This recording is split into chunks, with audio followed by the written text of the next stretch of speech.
Jesi li nervozna, Lunice? Ne brini se, sigurno ćeš naći hrpu prijatelja. Šteta što nismo u istom razredu, ne? Ej, idem s prijateljicama, inače bi ti pokazala školu. Sretno! Hvala, Ambar.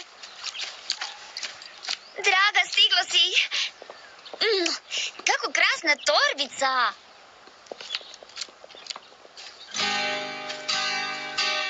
Luna ljubavi, prvi dan je u svemu uvijek težak.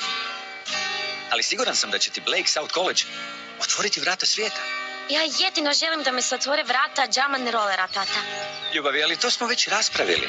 Tata, ja znam da se tebe pita, ti bi me danas pustio na stazu. Da, ali obećali smo tvojoj mami. Danas je dan kada trebaš misliti na školu. Sutra ćemo vidjeti. Ovdje je tvoja budućnost, ljubavi. Iskoristi to. U redu? U redu. Želim ti lijep dan.